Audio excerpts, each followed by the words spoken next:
took a walk through this beautiful world. Felt the cool rain on my shoulder. Found something good in this beautiful world. I felt the rain getting colder. Sha la la la la, sha la la la la la, sha la la la la, sha la la la la la.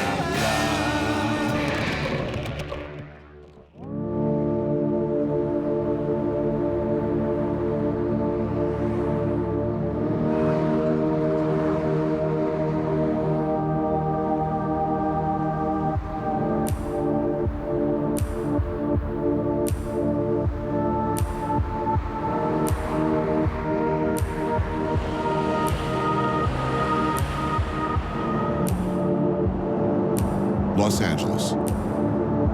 Maybe the most filmed, most televised, most looked at place on Earth. It's the landscape of our collective dreams. 36 hours of steady rainfall across many. But what if we look at LA from the point of view of the largely unphotographed? 3 hours. The 47% of Angelenos who don't show up so much on idiot sitcoms and superhero films. The people doing much, if not most, of the hard work of getting things done in this town.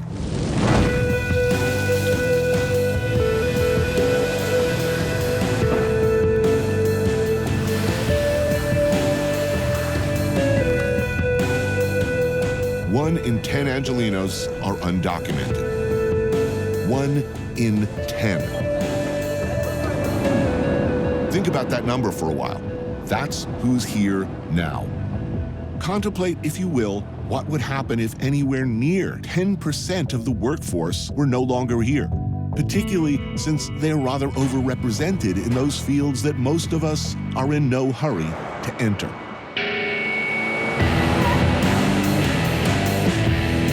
Los Angeles, like much of California, used to be part of Mexico. Now, Mexico, where a whole lot of Mexicans, are a vital part of us.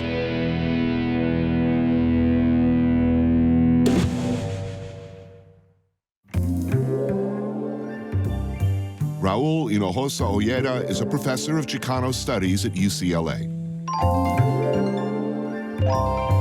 Gishback on Washington Boulevard serves specialties from the city of Tlacolula de Matamoros in Oaxaca, Mexico.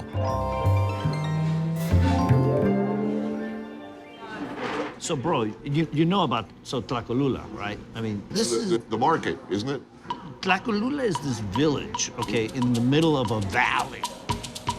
The oldest valley where agriculture was invented in the world. These people who live here lived there for about 10,000 years.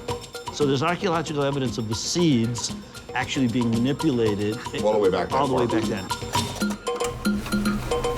And that's where the core of the moles that we're gonna eat tonight are from.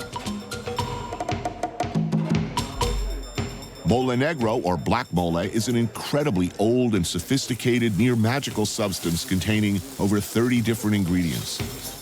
It's an old sauce from an old culture, used as either a base to build a stew or as a sauce to be poured over meat. But unlike most sauces, the point of mole is the mole itself. The flavor is unique, roasted, sweet, bitter, and spicy, all at the same time, and deep, very, very deep. Maria Ramos is the owner and chef, the third generation of a family of barbacoa specialists. Barbacoa being the barbecuing of lamb and goat until it's falling apart perfect. She started out cooking at age 10 at the Sunday market in Tlacolula. This family goes back a number of generations to that area, yes? Exactly. And they got here because they were migrant workers in the fields of LA. And that's where they started working in the restaurant. This show will air long after the election. There is actually a national conversation now, unthinkable in my lifetime, where the notion of rounding up however many millions of undocumented workers in this country all at once or in short order, and then kicking them all out. I mean, it seems unthinkable. But I mean, you know, they said that in Europe in the 30s. Right, right. No, I think just from a military logistical point of view, there's no way you're going to move the people out of California and out of Los Angeles. I mean, they tried that in 1954 Operation Wetback, mostly from the fields, moving 1 million people out, right? And they did. Yes. And what happened? Well, first of all, a huge amount of U.S. citizens were picked up one day and never came home, and families were torn apart. And then the most ironic thing about it, and the most tragic thing, is that in the next couple of years they said, you know what, we have to open the borders again to bring them all back, right? Mm-hmm. The problem was we never stopped wanting the workers. California is the #1 agricultural state, and approximately about 70% of the labor force is undocumented. Stuff would rot in the fields, just to start with. Right. Because #1, who would grow it and bring it here? Picking it, packing it, to a great extent processing it, cooking it, serving it, cleaning up after you. After it. I mean, there would not only be no restaurant business, there would be the worst economic crisis in the history of California and the United States.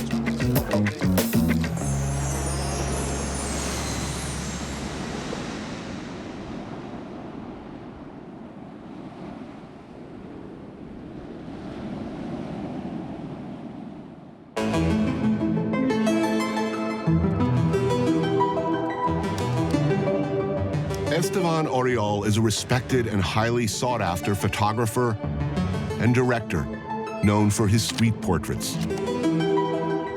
He started his career as a nightclub bouncer, pivoting nicely to tour manager for Cypress Hill and House of Pain, taking beautiful photographs along the way. Now, nearly 20 years later, he's famous for capturing perfectly both the glamour and grit of his hometown, Los Angeles. Mr. Cartoon is a very famous tattoo artist and designer. Cartoon began airbrushing t-shirts and lowriders before adopting and excelling at the legendary fine line style tattoo art. His work is sought after by the biggest names in the music industry, and well, anyone who loves truly superb skin art. La Reina on East 7th is a late-night thing down the street from where Cartoon and Esteban used to live. Run by Abigail and her team, the place serves molitas. Not quite a taco, not a quesadilla, more of a taco sandwich. First the tortilla on the grill, then marinated meat, cheese, then another tortilla, flip and serve. La Reina is located in the downtown Arts District, but it's right across the bridge from Boyle Heights, a working-class, densely packed neighborhood of about 100,000 residents. Nearly 95% are Mexican or Central American. How Mexican is LA? I mean, how deep does it Most go? Mexico, you know what I mean? Yeah. All the names, all the people, I mean, and you can go into certain parts in East LA, in the harbor area, Hollywood area, and see nothing but Latinos. A lot of other areas in LA, they're mixed, you know? But on this side where we're at, you go over that bridge, it's pretty much all Mexican people. And LA's mixed with Salvadorian, Guatemalan people, Central America too, so they just get called Mexicans anyways. You know, like we're Chicanos, so, you know, we know we're from here, you know, we were born here on this side of the line. Our family relatives are from Mexico, and we're proud of that, and we celebrated our style. Look, we live in unbelievable times right now. People are talking about, you know, mass deportations of Mexicans. What's the problem here? Where does this fear and loathing come from? It's just racism is still alive and kicking in America, you know? We really don't hear it from the people we're around artistic, laid-back people, you know? Some idiot said, you know, we got to do something about this situation. All these Mexicans come over, we're going to have a taco truck on every corner. And I'm thinking, is this a bad thing? Where would all these food trucks be, you know? There was only taco trucks. It's a prototype for 10 years ago. Yeah. There wasn't an Asian fusion truck here, this kind of truck, an Indian food truck, this truck, you know. Taco truck. I mean, we opened the door. You kick the door down, yeah. White America loves Mexican food. I mean, probably more than any other food at this point. You know, they don't love it. They sure like cheap Mexican labor because they can't live without it. Right. Why are they so freaked out about Mexicans? You know, nobody's talking about building a wall, you know, across the Canadian border. Who's gonna help them build the wall? You gotta have some Mexican power to do that. That's exactly what I thought.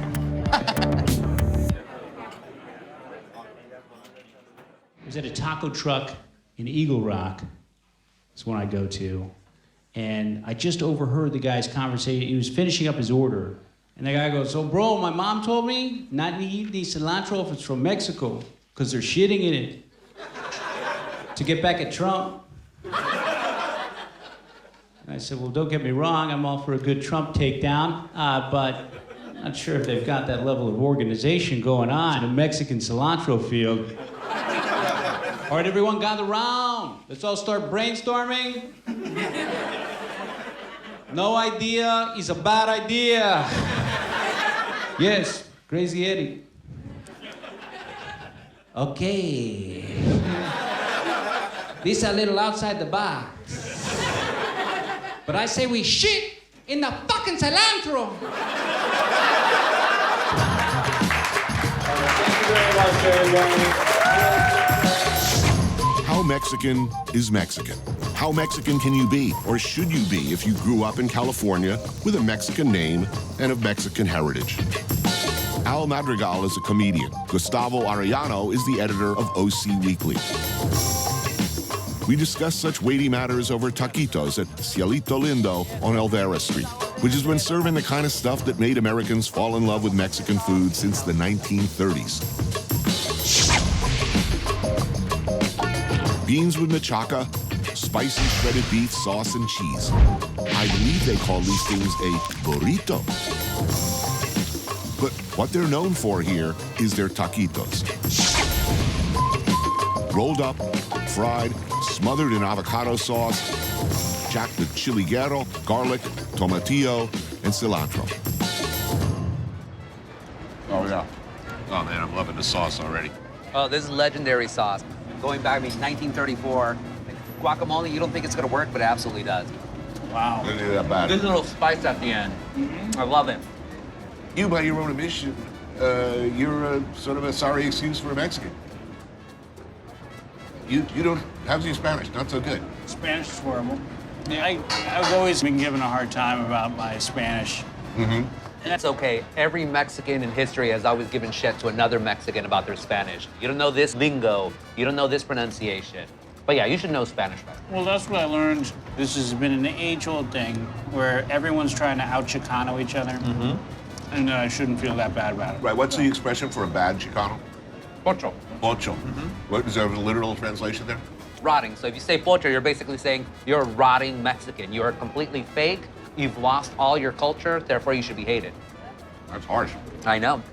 When you hear, like, about rounding up Mexicans left and right, sending them off all up to camps and then putting them across the border, scary, angry? And I actually think it's good. I think Latinos need this to rally together to, it's like the world needs aliens to land to all actually come together.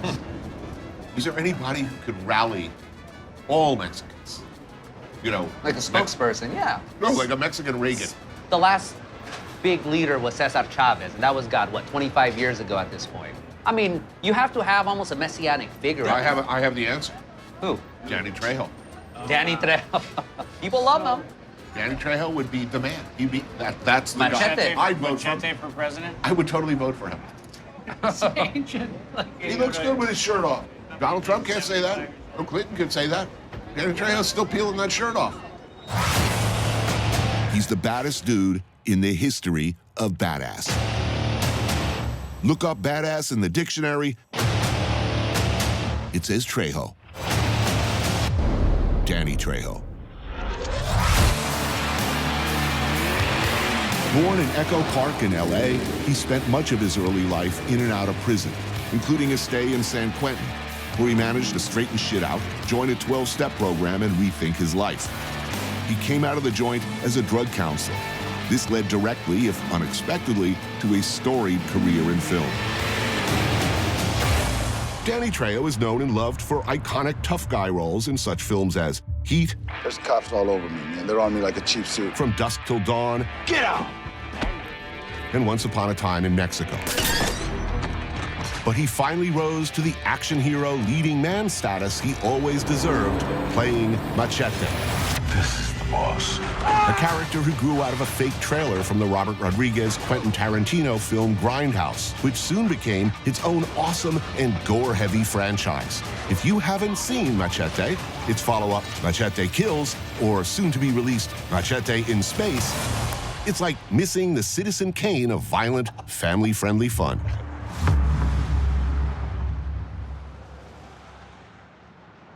Trejo's Cantina on Cahuenga Boulevard. Because, of course. Grand opening is still a few days away, but I thought, since I'm in town, I'd help advise Danny on the new menu, give him the benefit of my tasting notes. And I gotta be honest, I was thinking, how good could it be? Can Machete run a good restaurant? And why? So we're gonna see Trejo's Tacos all across America at some point? Oh, that'd be awesome. Taco truck on every corner. This is delicious. Awesome. On the menu tonight, Jidori chicken with chipotle cream sauce, some charred branzino with summer squash and sauteed poblano peppers, and crispy pork tacos with black garlic mole and some fat sacks of uni. And lots of healthy greens. Why healthy? I mean, we have such an obese problem in the United States, especially Latinos. So we had to find a way to make it tasty but healthy. Healthy food can taste good. Clean, healthier, lighter, locally sourced versions of Mexican street classics are not exactly what I'd expected. And I sure as shit ain't making no rude cracks about vegan tacos. Not to this man. Though to be fair, Danny Trejo is like the nicest guy in the world. Here's something I discovered that completely shocked and surprised me. So I have to ask you, are you a Morrissey fan by any chance? Morrissey. Like from this band, The Smiths, apparently it's like a British rock band of the late 80s that is apparently hugely popular in the Chicano community. So you have not been touched by this, I'm gonna tell you something right now between me and you. I listen to no music that came after this 1968. I'm like an oldies guy, you know what I mean?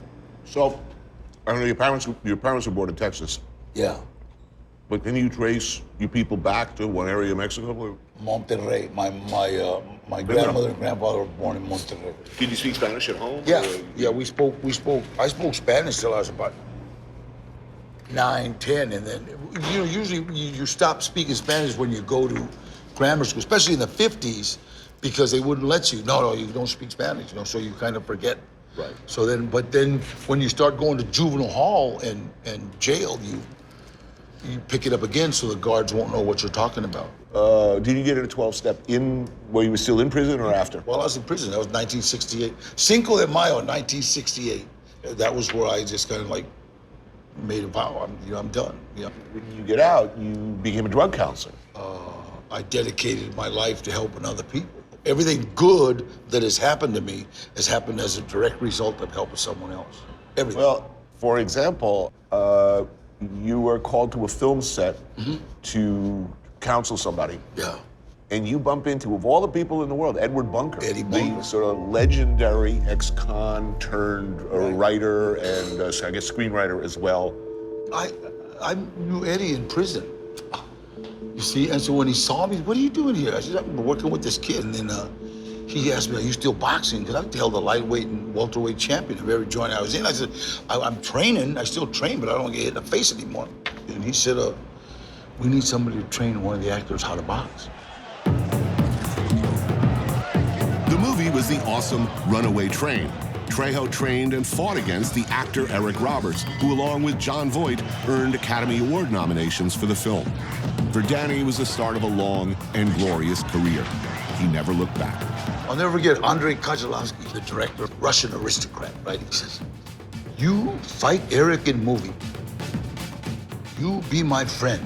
Now, if you come out of the penitentiary and somebody says, you be my friend, it's kind of a red flag. Right. And then how many films since then? A whole hell of a lot. They got to be at about 320 or something, you know. You moved from there to serious bad guys to now action hero franchise. How do you stay nice in a business basically full of assholes? Eddie Bunker, the first time when I started getting like a little recognition, he told me something. He said, try to remember that the whole world can think you're a movie star, but you can't. And I watch movie stars, right? I hate them. Nobody likes them. And if you're like on a movie set and the movie star comes in, and then after he leaves, this is how everybody that guy's an ass. I hate that guy. I mean, he's rude. So I don't want to be that guy. Right. You know what I mean? And one of the things I learned actually making television really early on, if like you show up to like shoot, and the people like with the cameras and the crew say, oh, the talent is on set, what they really mean is the asshole is on set. You know, if somebody calls me the talent or refers to me as a talent, it's like time to go back and take a long look in the mirror, right? You know?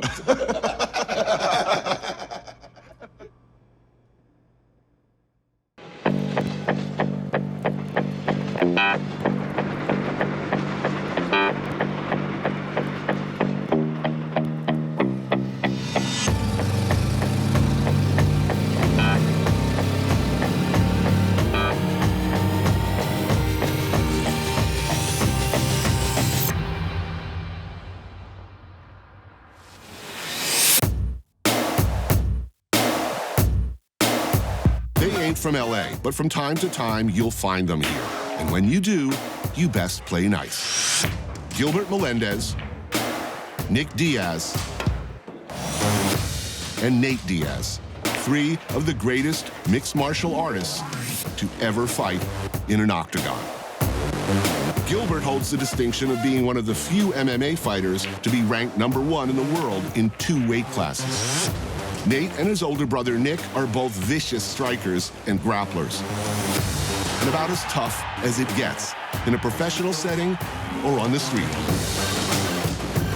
Neither particularly likes to fight, they say, but should the situation call for it, well, let's put it this way, they will.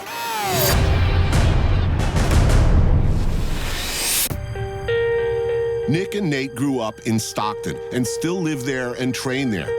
Conor McGregor mocked Nate for teaching kids jiu-jitsu in his hometown. That was before Nate chased him around the octagon like a little deer in his last close decision. In one of the greatest fights in UFC history, Nate Diaz shocked the world when on very short notice, he stepped in and submitted McGregor in 2 rounds. Nate Diaz! He lost a second bout by decision, but there will surely be a third. And no matter what happens, Nate Diaz always brings it. Mariscos Gente on South Centinela.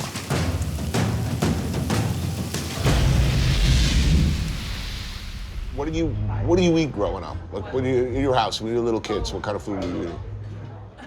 What's lunch? Macaroni, cheese, and hot dogs. Hot dogs, right? yeah. I was like basically like top ramen. Yeah. Hot dogs, mac and cheese. Some ghetto juice. What about you? You know, rice and beans and some sort of Mexican. There's some sort of protein with it and everything. You know. Right. I'm not vegetarian, but I learned a lot from them though. I was like pretty much vegan for years, really. Even as a kid? Like I stopped eating land animals. Period. Like I've been vegetarian. I've been eating seafood on and off. But I've been vegetarian since I was like 18 years old. I just would do better cutting weight when I would just go on like a vegetarian diet. Right. I end up, you know, nice and light, and then I get stronger. And then once he started fighting pro too, I think he kind of started doing the same type of thing. When you eat in LA, if you're going out for food, well, you're going out for Asian, you're going out for pad thai, you're going out for... Good food's pretty convenient around here, of course. I go to Venice Beach. I go to Cafe Gratitude. And that's a really good place. What do you eat there? Like vegan, vegetarian, all the way. I get off the plane, I go right to In-N-Out Burger. And the last thing I do while I'm in town is I stop at In-N-Out Burger. That stuff is like crack for me, I gotta have it. Oh, it's so good. Mariscos Gente serves shrimp. Lots and lots of shrimp. The house special, camarones borrachos, or drunken shrimp, sautéed in butter and garlic over high heat. Add cilantro and crushed peppers and finish with tequila.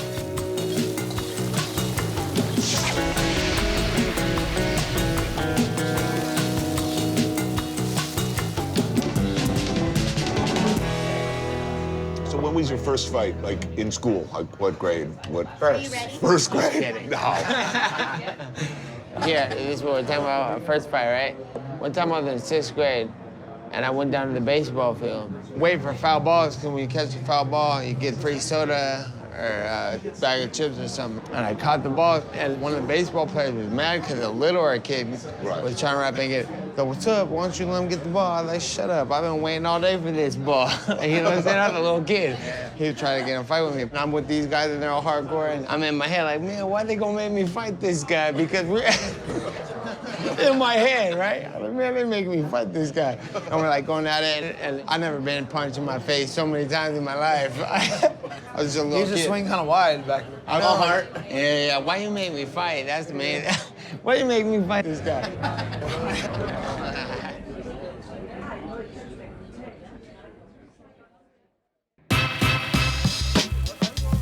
Street tacos are a not guilty at all pleasure for me, something of an obsession. They always make me happy. But Mexican food has been redefining itself in significant ways for years, here and in Mexico. Across the city, young, extremely talented chefs are taking Mexican traditions to the next level and beyond. Maybe the most exciting new frontier of modern cooking. Chef Ray Garcia, a native Angelino, is one of those pioneers. Located in the heart of downtown is Broken Spanish, a higher-end, higher-priced Mexican restaurant than most are accustomed to. Chef Eddie Ruiz and Robin Chopra are childhood friends who opened the wonderful but short-lived Alta California gastropub, Corazon y Miel, which put them both on the map in LA's burgeoning modern Mexican dining scene. I absolutely believe that the next big thing is a reevaluation of Mexican flavors and ingredients and a reevaluation of how much you should pay. I mean, people love it, but their expectation is Mexican food should be cheap. And the fact is, there's always going to be new arrivals from Mexico who are perfectly willing to sell you, unfortunately or fortunately, really good Mexican food for very cheap, but not the kind of deep flavors that, you know, you find, or I found in my travels there. Well, sometimes in the Mexican world, the only thing that's passed down, it's not a home, it's not a necklace. What it is a recipe passed down from generation to generation. It all comes from these rustic dishes that our grandmothers and grandpas cooked for us. Do you have any responsibility to preserve and protect the traditional flavors and ingredients of Mexico, or not? Yeah, of course. Everything that you see here in front of you is inspired by something that we had as a child. But how do we present that with our training, and how do we present that with our experience that's gonna give people value to want to pay more for it? I think that Los Angeles is kind of the stage for that next level, and Chef Ray's doing a really good job of that. He's presenting stuff like this, and that's what's gonna elevate people's mindset in terms of what you can do with this food. Chicharron, skin-on pork, cured and salted, cooked sous vide for 36 hours, then deep fried and served with elephant garlic mojo and radish sprouts. Tamales of slow-cooked lamb neck with oyster mushrooms and queso Oaxaca. Camote, an Okinawan sweet potato filled with pork, the ears, tails, and snout, topped with a drizzle of piloncillo syrup. I got one more present for you guys here. A little pre-dessert. Eddie, I know it's your favorite, Eddie. It's my favorite. We have the foie gras ribanada here. So it's sort of like a pre-dessert. It's my take on a very traditional and simple Mexican pan dulce. It's just like a brioche with butter and sugar is the basic pan dulce. So this one we have foie gras in our butter. We kind of up the ante a little bit. And then some piloncillo. Great, thank you. Man, I am loving this meal. Thank you. Big time. Thank you so much. Thank you. This is the most nostalgic dish I've ever had at a restaurant in Los Angeles. In Mexican panaderias, this is called a rebanada. Wow. Nothing says my childhood like this dish right here. I've worked in French and Italian restaurants my whole career. Right. But, I mean, really, if I think about it, they were Mexican restaurants and Ecuadorian restaurants because the majority of the cooks and the people working with me were from those countries.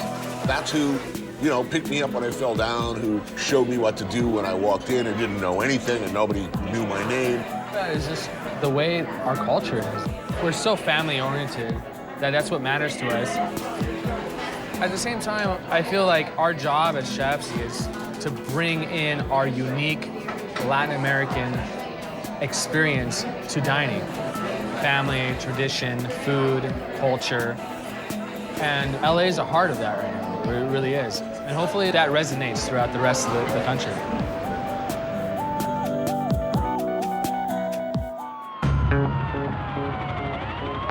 Gang violence has been part of LA's story for the better part of a century now. Also part of the story, police corruption and brutality. Former police officer Alex Salazar was a bad cop. By his own admission, very bad. Like a lot of once good police, the streets changed him. He saw a lot of ugliness, the lines became blurred, the job ground him down, and he crossed the line, repeatedly. To quote Nietzsche, those who chase monsters need to be careful that they don't become monsters. I thought I was going to arrest the bad guys. I never thought I would become a bad guy myself.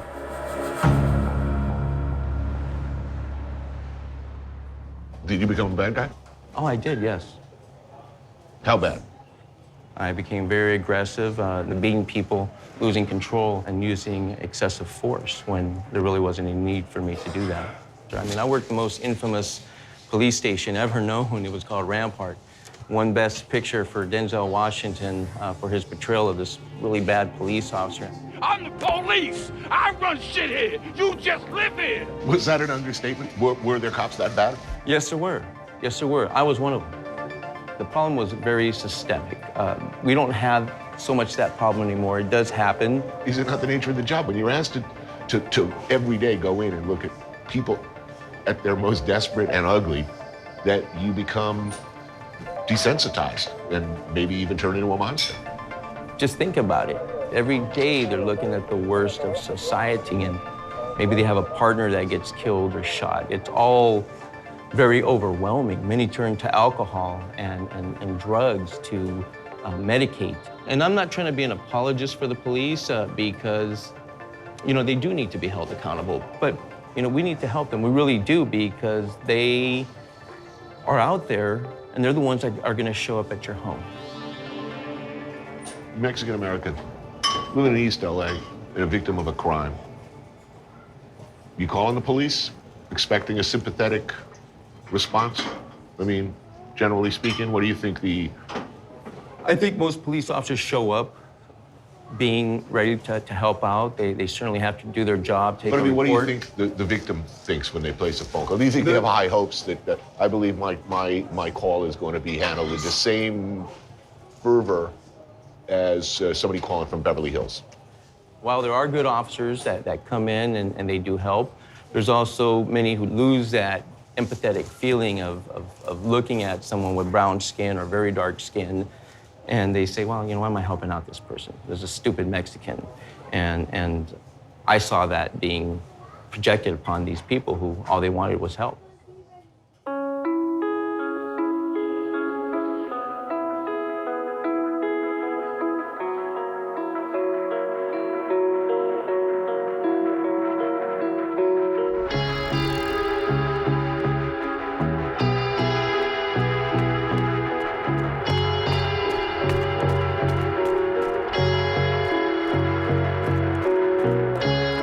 Elisa Sol Garcia grew up in Boyle Heights and is no stranger to the challenges facing the Latino community.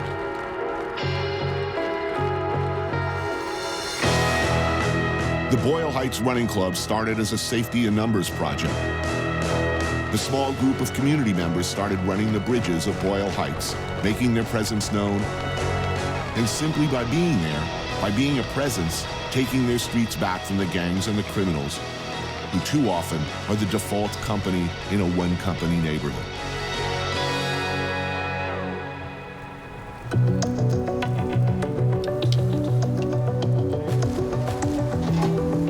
Tacos Indiana street cart on 4th and Clarence Street. What are you guys having? I'm gonna do asada. You're gonna do asada? Frequented by Elisa and fellow running club member Rolly Cruz. Carne asada, the slow-grilled marinated beef classic served as a burrito with rice and beans, or simply on a tortilla as a taco. Gracias. Tacos lengua, beef tongue braised with garlic and onions. And tacos al pastor, stacked guajillo chili rubbed pork shoulder slices with your choice of toppings. Oh, hell yeah. Cheap yet supremely satisfying street taco trucks like this one have served the Latino community of Boyle Heights for years. But the neighborhood is changing. Let's say it's diversifying. Well, first come the coffee shops, a couple of smart, like hip restaurants. Hipsters arrive, rents go up. How do you stop that? Well, that, which you explained in a nutshell, is what has been going on throughout Los Angeles. The gentrification of downtown, it's spreading here. And in a neighborhood like this, gentrification, not to be dramatic, but the population of families that are homeless is growing. Little by little, like the block is disappearing, whether it's deportation, whether it's gentrification. You know, it's barely now coming to the forefront, but for the people that live and work here every day, it's been a reality. There's a lot of struggles here that if you're gonna be a part of this community, like you have to recognize that struggle. I think that the reality is, though, LA is always changing, right? So like, we are in the battle of LA, and who's gonna win in this is yet to be determined, but the fight is still gonna go on.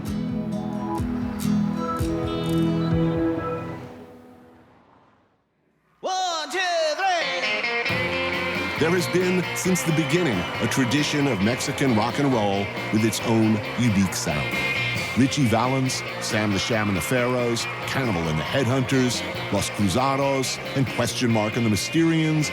It should come as no surprise that rockabilly is enjoying a resurgence of sorts in the Chicano community.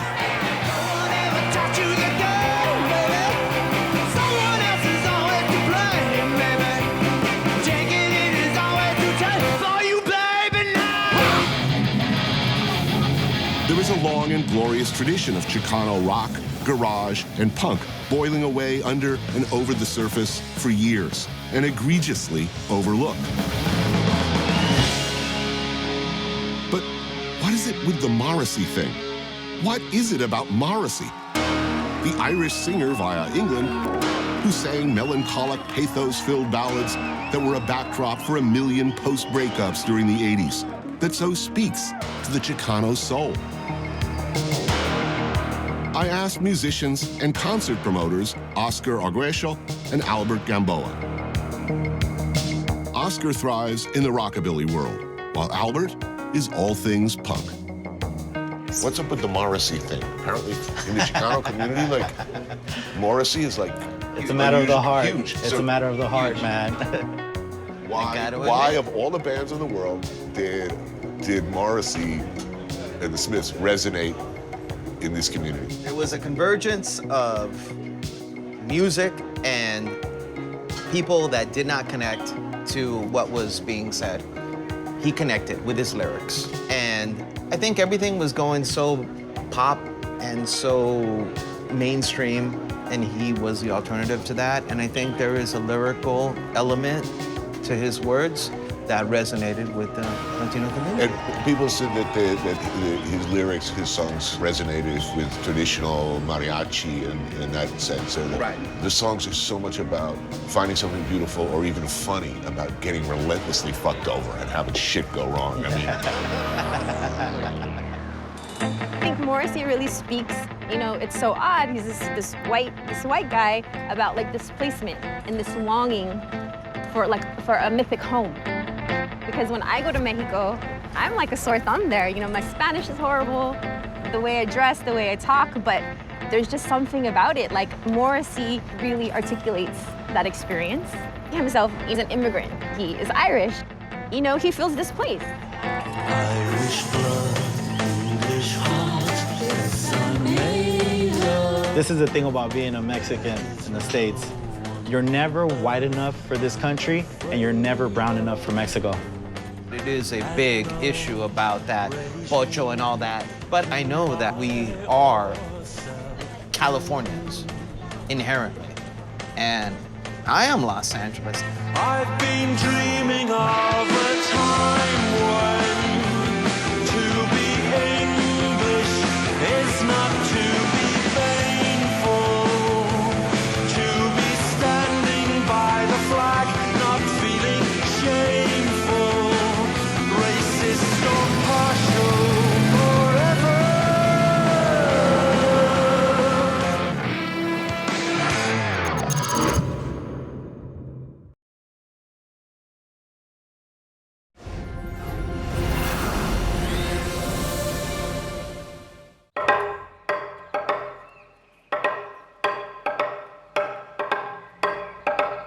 Izan ginalako garela dio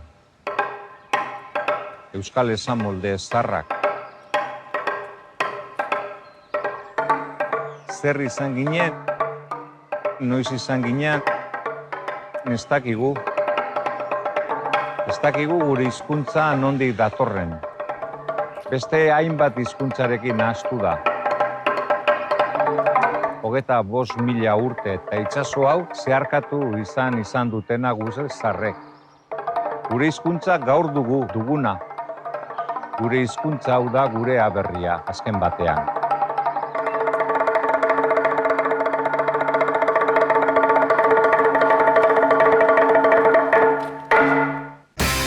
I took a walk through this beautiful world. Felt the cool rain on my shoulder. Found something good in this beautiful world. I felt the rain getting colder. Sha la la la la, sha la la la la la, sha la la la la, sha la la la la la.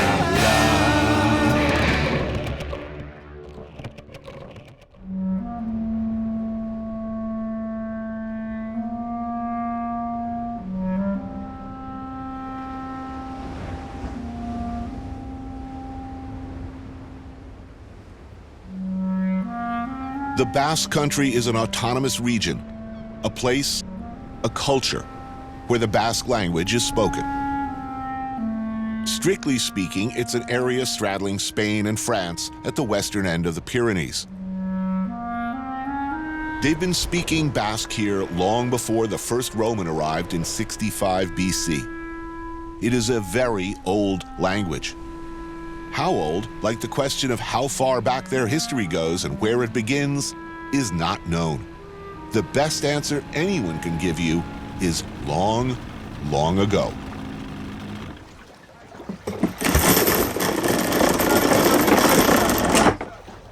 What did this coastline look like back in the 17th century? So different, right? So different. There's more landscape now. The sea went farther into the land. Maybe some houses like 3 or 4 there, but the other one wasn't there. The church there wasn't there. That was a small church, maybe. In that mountain, houses watching to the sea was impossible. All the traditional houses were pointed inland. Yeah. Before the Industrial Revolution, with no heating systems at Right, home, the wind would come in. you couldn't and afford watching into the sea because the wind and the humidity make it impossible to maintain that kind of living. So every house that has windows to the sea, it means it's not so old. Edorta Jimenez and his daughter Irati are both acclaimed authors and proud Basque, and they know as much about their history as can be known.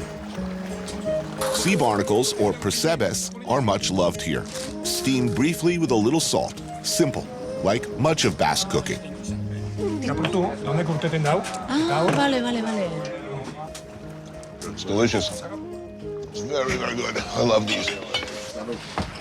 And thank you for coming. How long do you think the Basque people lived in this community? Or does anybody know? 25,000 years. 25,000. Yeah, we are living here. So you're talking like Cro-Magnon, Yes. all the way back. All the way back. And the language? From here? Really don't know. It is the only language in Europe that we know of that doesn't have anything to do with the rest of the languages, that doesn't come from the same place. And the Basque genetic signature is also seemingly unique. I mean, nobody's finding any relatives in anywhere. They did this research with people's DNA from this area. Yeah. And the conclusion was it's the same people that was living here 25,000 years ago.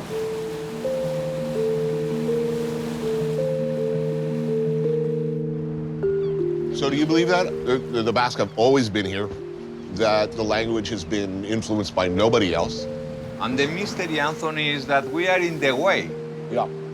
In the Iberian Peninsula, you have two natural ways, two natural paths. One is in the Mediterranean side, and the other one is in the Atlantic side. And we are in the way from the north to the south. Well, good. Across this country. Good negotiators. Good fighters, good negotiators. Good, yeah, good know.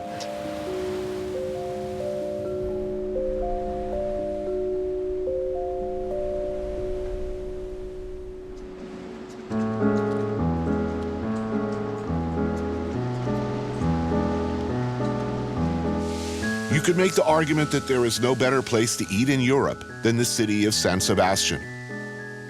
There are more Michelin-starred restaurants per capita here than anywhere on Earth. But even the everyday joints are superb. The love of food, the insistence on the very best ingredients is fundamental to the culture and to life here. And it's beautiful. Did I say that? It's a beautiful city. Es indudable también que yo soy vasco. Y entonces aquí hay una especie de atmósfera gastronómica. Nosotros somos profetas en nuestra tierra. Y además la gente te habla de cocina, vayas a donde vayas. Todo lo solucionamos cocinando. Porque tenemos una especie de fanatismo hacia la cocina. Bueno, no sé. Yo creo que también es otra de las cosas por las cuales yo lo llevo tan adentro, tan en el corazón, ¿no? O en el alma. Pero sí es indudable que el ser vasco para mí es muy importante.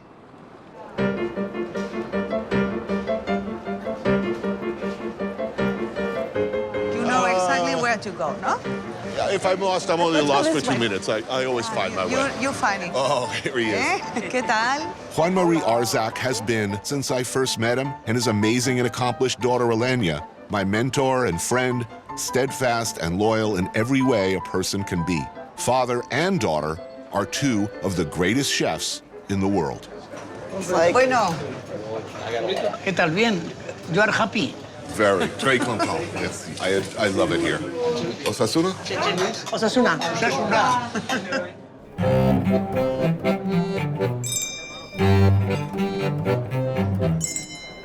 These are what you call pinchos around here, not tapas. These incredible batteries of delicious, delicious things, generally located near one another so you can easily and very pleasurably go out for what's called a poteo, a bar crawl, grazing for the specialties of each place. Buenas. Okay. Aquí estamos. Muy buenas. I would like to start with a little bit of beer. What do you think? Yeah. Not too much because we are going to other place. Welcome. Chin. Gabriela? Gabriella Ranelli has worked closely with both Arzaks for years and is considered a leading authority on the Basque culinary scene. You have to move from place to place because the important thing is you have different atmospheres, you have different flavor profiles. People here really like the classics. You know, people go after exactly what they're looking for. Fried quail egg, blood sausage, and peppers. This is like a whole breakfast on a piece of bread. Wait a minute, what's that? Sea urchin, you want to try some? Sea urchin with onion and kava. You are good in eating pinchos, eh? But it's so difficult to stop, no? Yeah.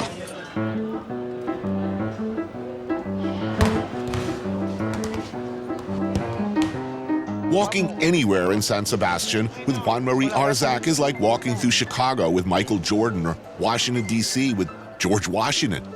He's the godfather, universally beloved and respected. You're like Elvis. Like Elvis Presley, huh?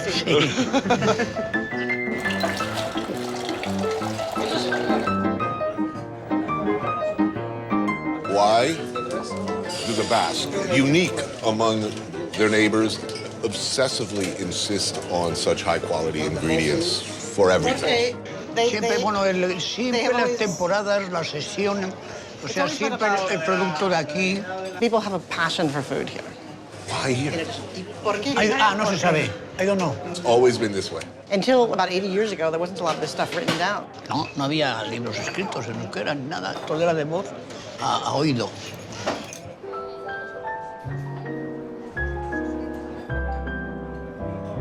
Right in here. Okay. Yeah, I figured we're not walking by here. Ganbara, my favorite place. I come here every time like a heat-seeking missile. This is where you'll find Juan Maria on every Sunday. This is the first place anyone ever brought me in San Sebastián, yes. Iberico ham with mushrooms are amazing. Crab tartlets, extraordinary. Oh, man. But this, the house specialty, what they're most famous for is the be-all and end-all for me. Seared wild mushrooms and foie gras with a raw egg yolk gently draped over the top to sizzle and commingle with the hot fungi. This plate, what can you do to make it better? No, it's Leave impossible. like that. It's perfect. There's no improving this dish. No. Now, nobody talks, only we eat. Right, eh? total silence.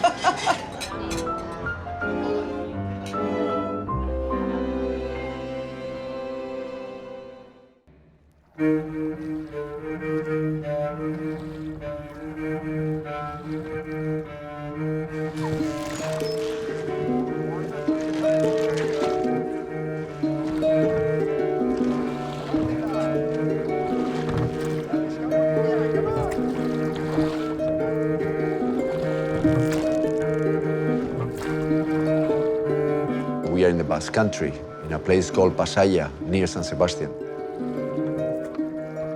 This was the main Basque port in the Middle Age.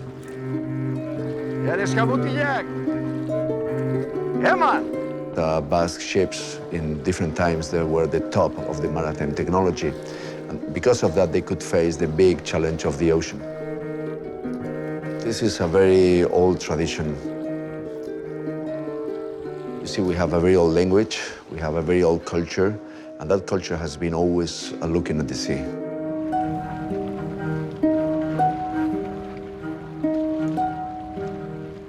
According to my Basque friends, the Basque discovered America and didn't tell anyone. That's right. And who would they tell anyone? Well, they didn't want to attract the attention of other fishermen. That's the reason. So, you see, the maritime official history is being written by kings that wanted to claim something, you know, like, okay, this is mine. This is mine. I want everybody to know that. Fishermen, they did the opposite thing. So that's why nowadays archaeologists are finding evidences of our past, and that's very important for us. Xavier Agote is a shipwright and founder of the Basque Maritime Heritage Museum, where he works to preserve and promote the proud history of Basque exploration of the sea. When I was a kid, I used to go to San Sebastián port and start fishing there. I remember the fishing boats coming in and out every day, wooden boats, fantastic. When I grew older, I witnessed how all the traditional wooden boats that I love so much were being replaced by fiberglass boats. So when I was 18, I decided to become a boat builder. So for me, it was one of the most enriching experiences of my life.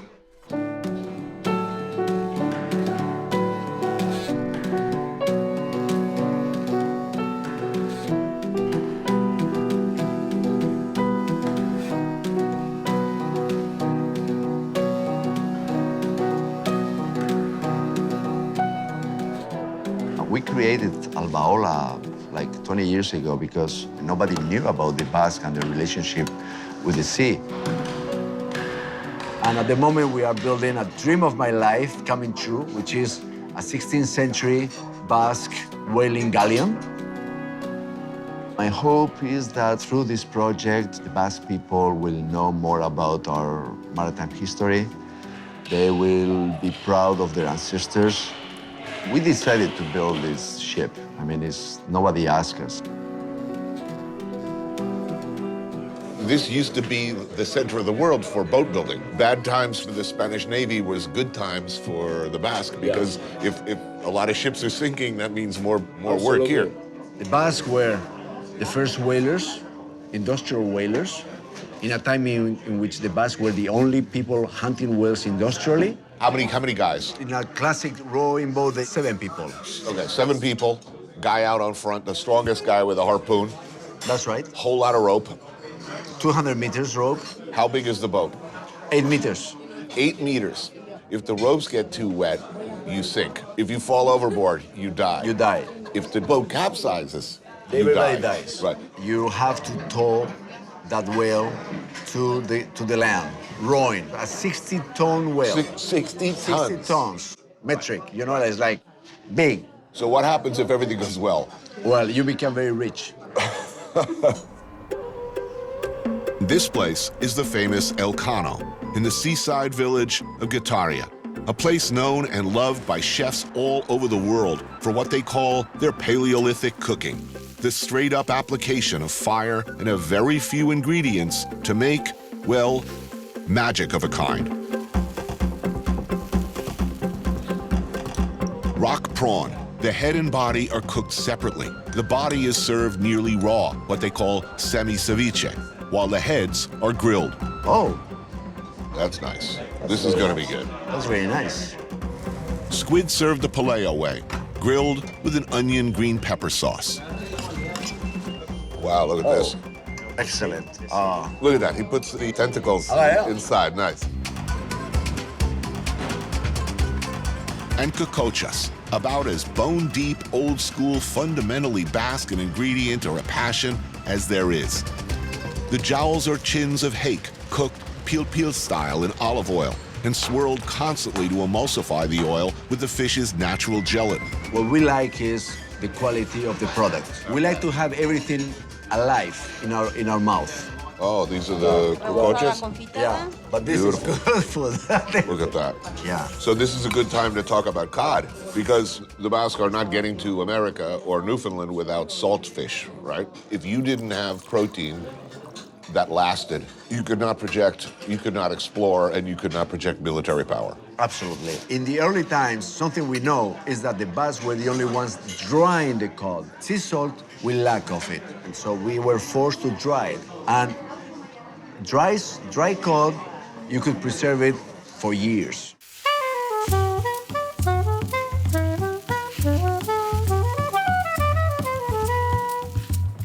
But it's this dish that brings passionate eaters to El Cano from all across the world.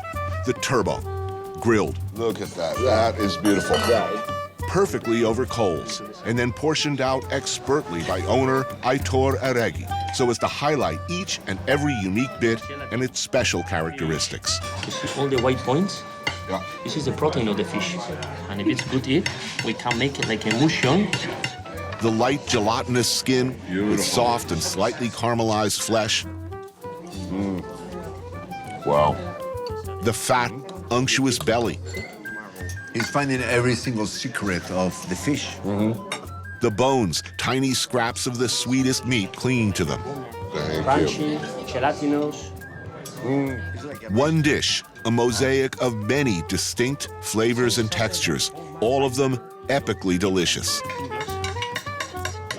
It was like an anatomy lesson. Yeah, absolutely.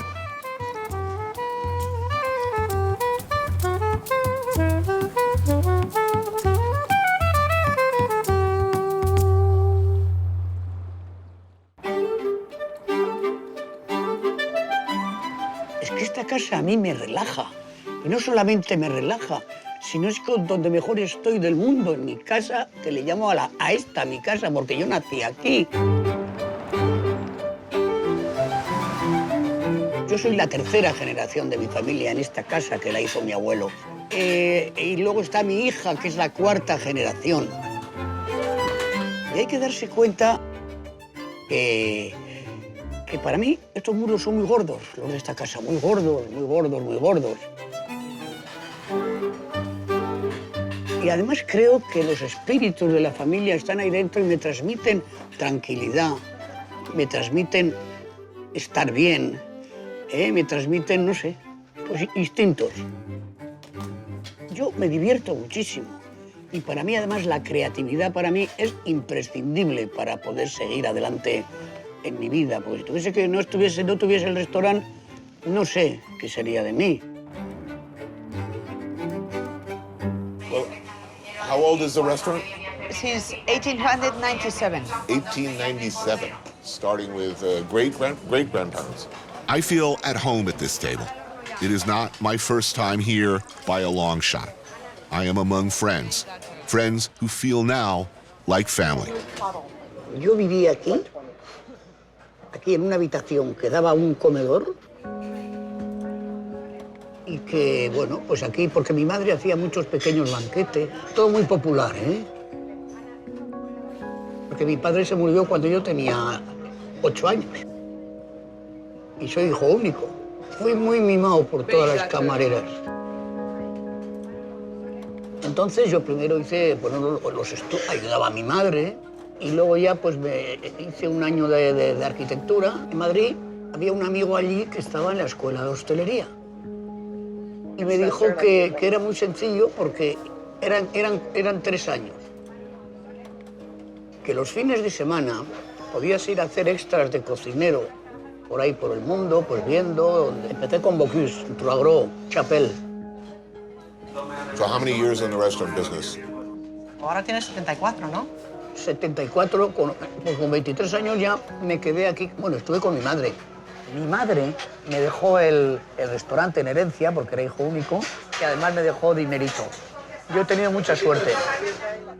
In 1976, 12 Basque chefs, under the influence of the recently emerged Nouvelle Cuisine movement in France, formed what later became known as the Gang of 12, committing themselves to both modernizing and protecting the culinary traditions of their culture. Juan-Marie Arzac was at the forefront of that effort. His daughter, Elena, continues to honor both that commitment and that responsibility. The food is innovative, wildly creative, forward-thinking, but always, always Basque. Marinated prawns on lemongrass and mint with beetroot and crunchy krill. For us, it's the essence of the sea. Oh, man. Roast pigeon with mastic and potato. And this pigeon is really very tender, you will see. I love it. Hay dos cosas importantes en nuestra cocina. La materia prima, que siempre es local, y luego los ingredientes. Grilled hake jowls with teff seeds and fresh almonds, served in a bamboo leaf. La materia prima, ya te digo que es de aquí, pero los ingredientes pueden ser de todo el mundo. Tienen que gustar a nuestra cultura. Grilled monkfish with a pecan paste and hieroglyphics of pumpkin and sweet pea. Was it always like this? I mean, his mother, his grandmother, was it always a menu that changed every day? What did you have to have on the menu? Pues la cocina tradicional. Por ejemplo, ¿qué plato? Gambas de Huelva, luego merluza al horno, luego tenía, luego dar solomillo o pollo. Porque lo bueno que tiene la cocina vasca, es que es muy general de gusto. White tuna with green melon and a jackfruit sauce. Yo tengo el paladar de la cocina de aquí. Con eso puedo hacer, pues no sé, puedo hacer todo lo moderno que quieras, creatividad, pero siempre con nuestro gusto.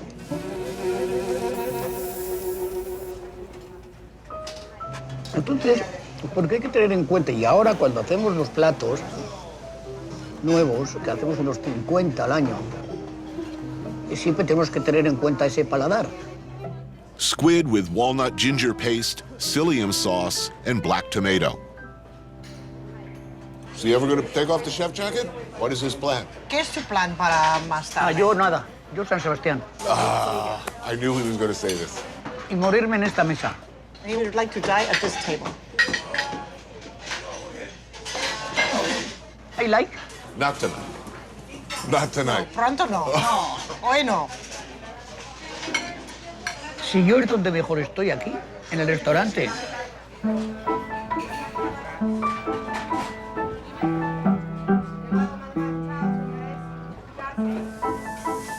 I first came here in, I think, 2001, 15 years ago. You know, my father died very young. But look, I'd like him to know that since the first time I came here, I feel like he's looked after me like a father. He's been a loyal and good friend and a supporter, and I want him to know I appreciate it. Quiere que sepas que desde 2001, cuando vino la primera vez, tú le has cuidado como un padre. Como si fuese su padre, yo. Como si yo fuese su padre. I mean, he's only 14 years older than me, but... Solo le llevas 14 años, pero... Not too much, eh? No, could be my older brother. El hermano mayor. Yes, this. Better. It's better. I am the big brother. Yes, big brother. No, and the father is okay. But thank you. Thank you. Venga. For everything.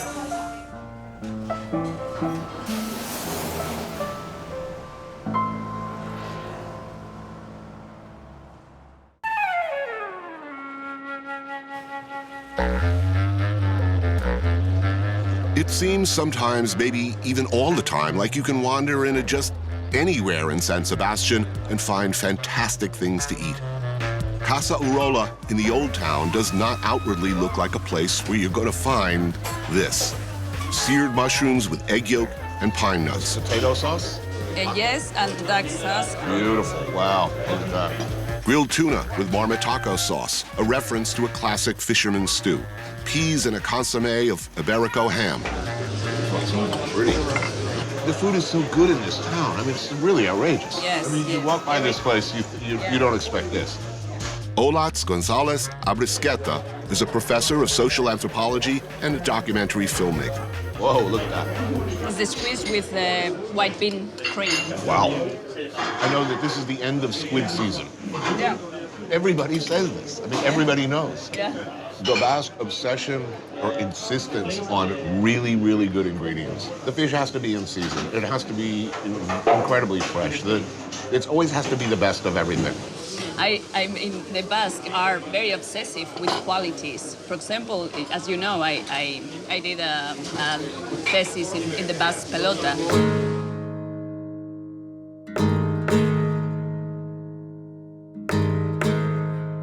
Pelota, if you didn't know, is the most popular sport in Basque culture.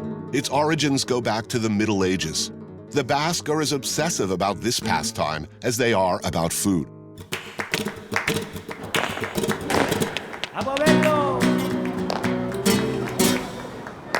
Most of male conversation in Basque country are about things and about qualities of things.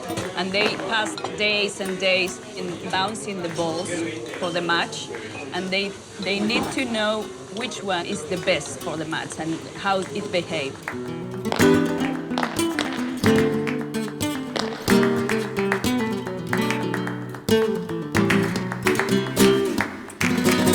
So the obsession, and I think a male obsession with quality, is also something which happens in sport, just like with the food.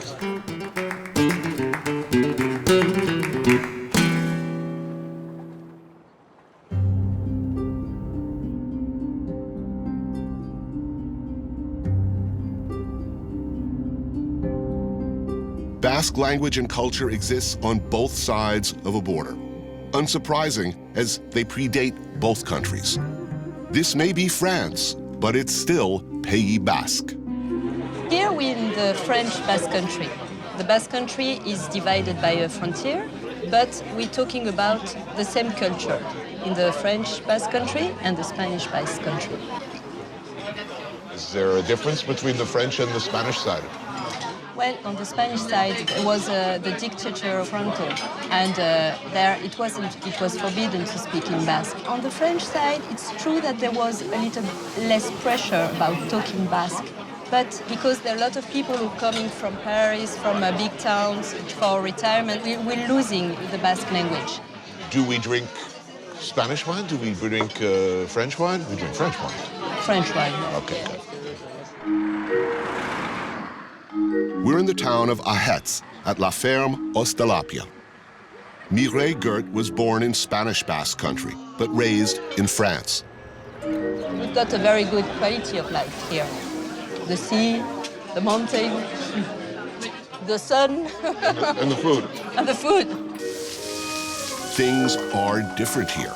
The relationship between Basque and French cultures has always been more graceful and less contentious, and you can see it and feel it and taste it at the table.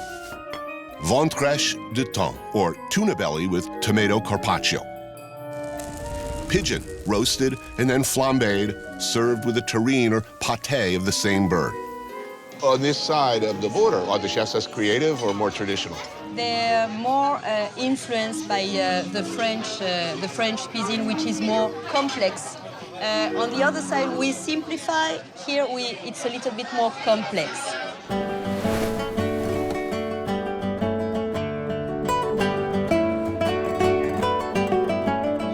Why is the food so good? Because we like eating. That's the main point. Why are we going to use things which are in the freezer?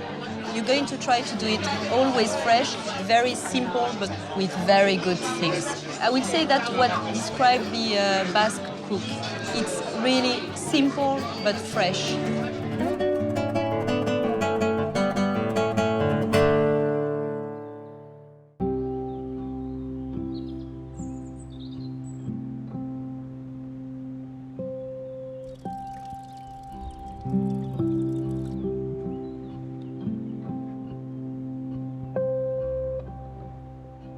Sozietateak garrantzi handia daka kulturan, azkenean kulturaren parte da. Restaurante baten antzekoa. Hemen jendea lagunak biltzen gera, nahi degunean, adiskide artean.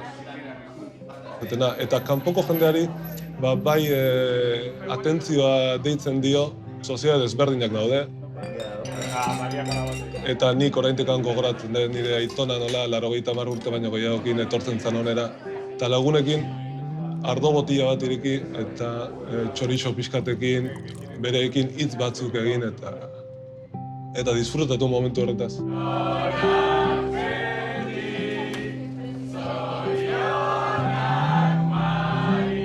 Guztiak lagunak era, hemen gaude ekonomi aldetikan eta politika aldetikan, maila desberdinetako jendea eta guztiak hemen berdinak gara. Bai txiroena eta bai azkenean aberatsena berdinak gara, pertsonak gara eta hortan hori da hemengo funtsa. There is no better city for food than this one. You know, look, it's going to be a problem because you're going to have like millions and millions of tourists coming here to eat, you know, every year more. I think now we are being discovered, not only by foreigners, by Spanish people. Yeah. This is what I heard. The only people from Spain that came here all the time were people from Barcelona. Catalonia, of course. Catalonia, absolutely. And some people from Madrid, some people.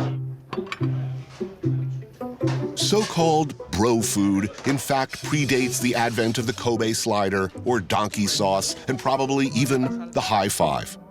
Chocos are private and historically all-male gastronomical societies, though that gender rule has changed with the times.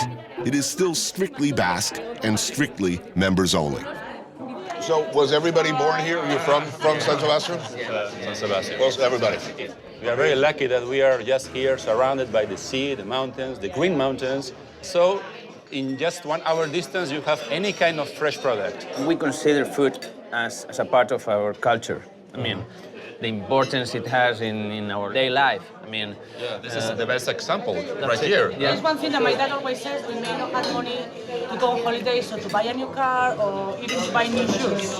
But food is so important. So important. Who cooks rotates between members. Tonight, it's Pablo. The menu, diced raw tuna, grilled prawns with green sauce.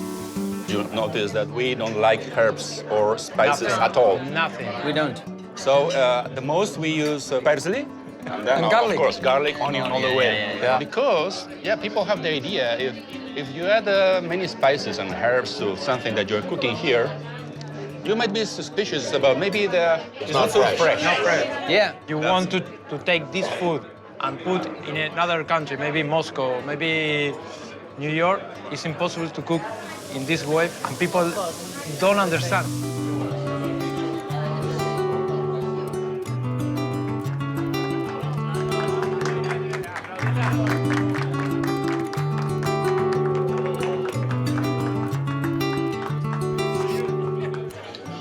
Someone I was talking to yesterday had a theory. She said the men talk about the difference between things.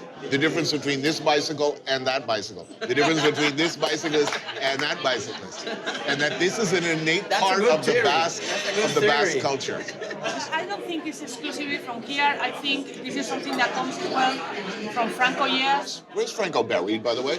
Oh, in Madrid, Valle de los Caídos. En el Valle de los Caídos. Big gravestone, or they just sort of roll him into a ditch? It's a huge place. If you were, I'm not suggesting you do this, but if you were to visit Franco's grave, unzip and take a piss on it, would you be arrested?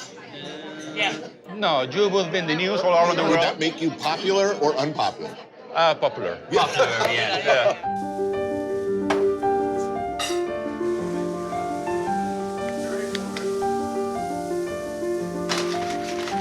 For the main, fried hake cooked with chicoli and steamed clams.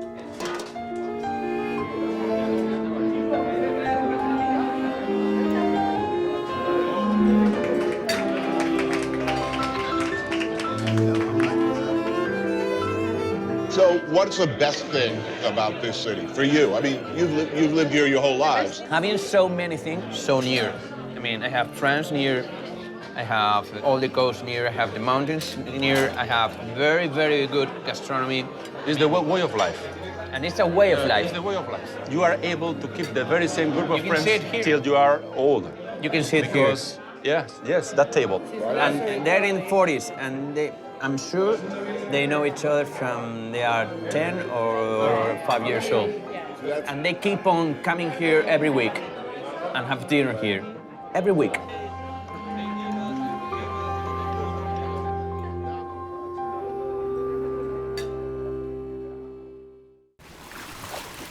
Here.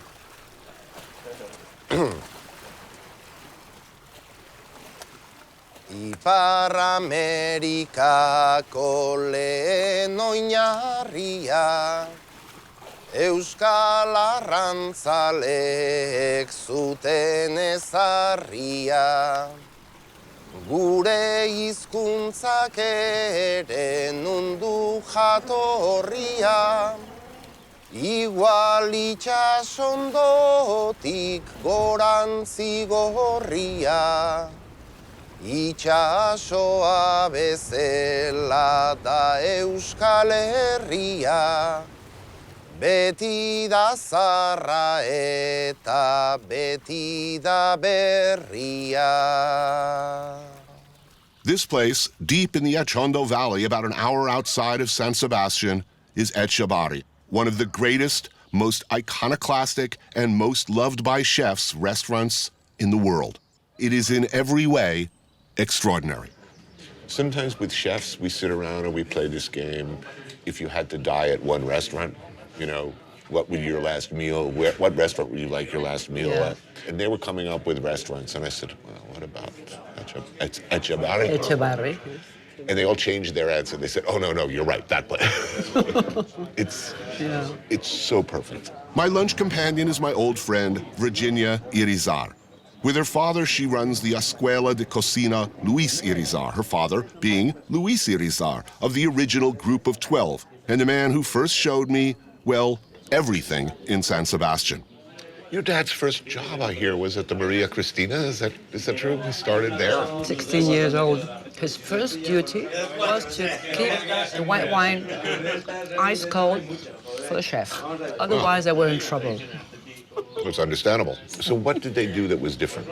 They did try to modernize Basque traditional food, make it less heavy, less greasy, that sort of thing. And this man, Victor Argensones, is a legend. He is a master of what looks austere and simple, but is in fact, in an almost Japanese way, fetishistically perfectionist in his treatment of local ingredients. Victor cooks everything himself, from his own charcoal, made from wood he cuts himself. Chorizo, which he makes from Iberian pork loin, served over a tiny little grill, still smoking and infusing it with scent and flavor. Well, it was... Oh, so good. Grilled razor clams. So good, so simple. Beluga caviar, however improbably it sounds, grilled and heaped over almond paste. Excuse me, I'm gonna have to take a picture of this. I want to make other people feel bad about what they're eating. Grilled gambas, perfectly cooked prawns. It's huge. Yeah. This is, wow. Line-caught squid, grilled and served in its own ink. Beautiful. That's very nice. And the most delicious King Hell Galician beef chop, grilled, perfectly rested, and ready. Ooh, look at that. Why are the ingredients so good? I mean, the basic ingredients are always super high quality everywhere. Where does this come from? I think it's just that we wouldn't have it any other way. I mean, it's as simple as that.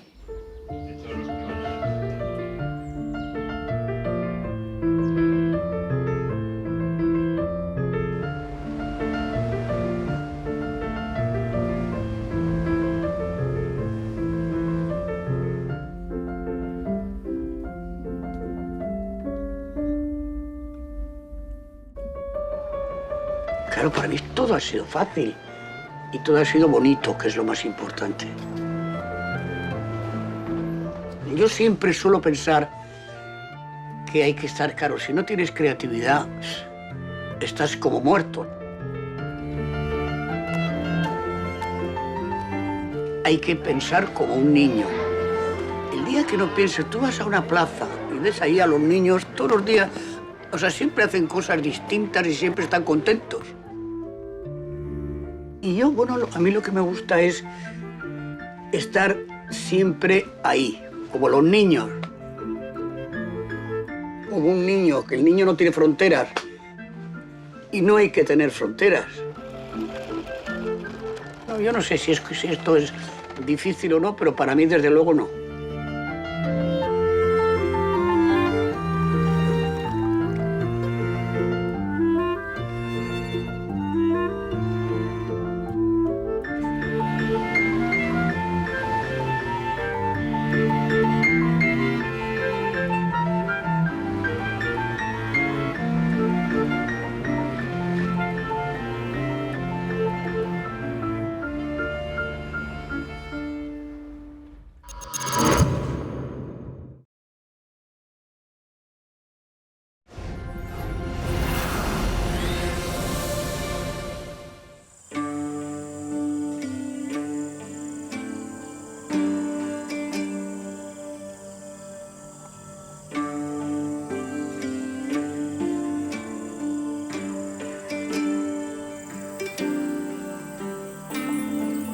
In the early 1960s, 3 idealistic young CIA officers arrived in Laos, a sleepy, mountainous country of barely over 2 million people, mostly rice farmers.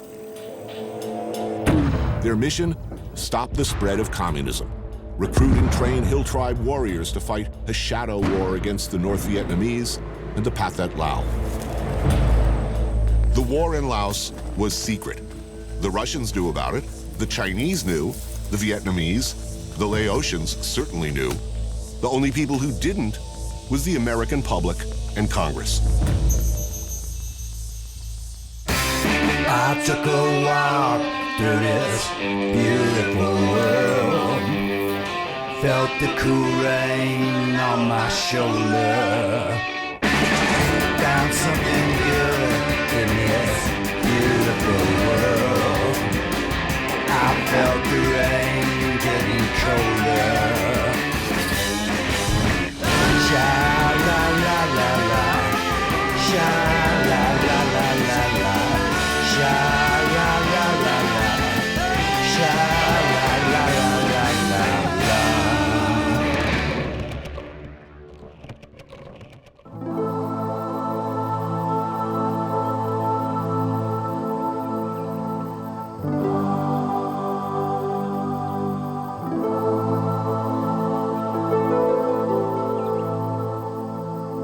có chỉ tao này là có hút bò cho một cái con mình nó đại cho cá này nó thầu anh nó trọt sao tuaแล้ว thì cho dọc bê sang hay cho tha hạt thì có mình chỉ đi.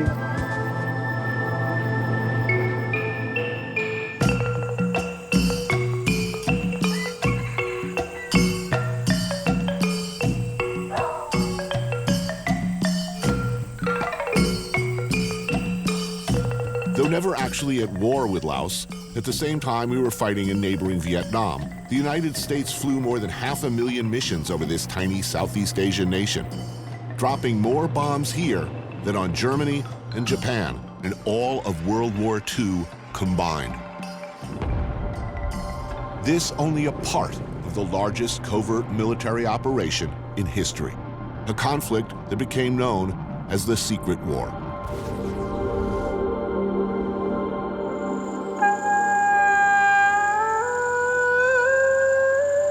There were 3 intelligence officers, key players in this secret war, who, depending on who you talked to, were either greatly loved or greatly feared and despised.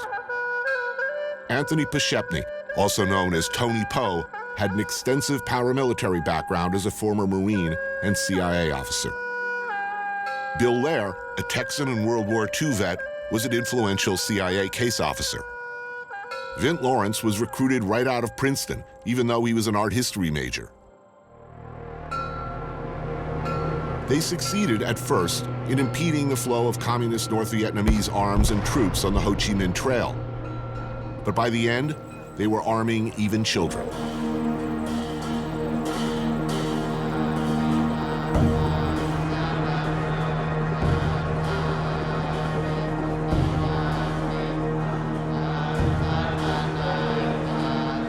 What happened here, presumably in the cause of freedom, of democratic Western values, resonates still. An estimated 30% of the bombs dropped on Laos failed to detonate. These and other UXOs remain in the ground and continue to take lives and limbs.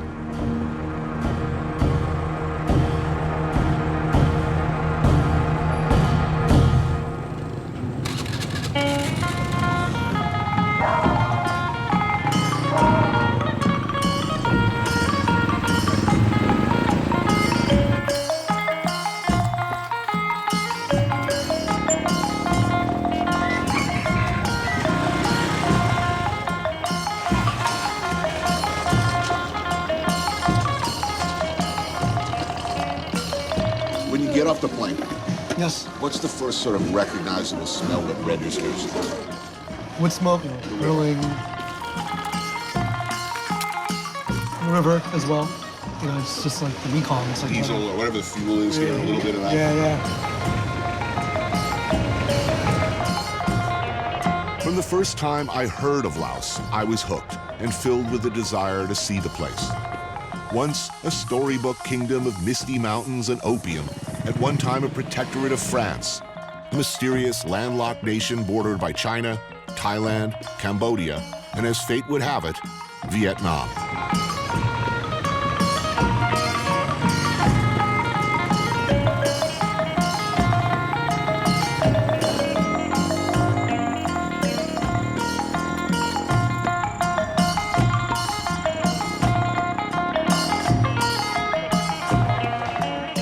Best restaurant view ever. All these women butchers.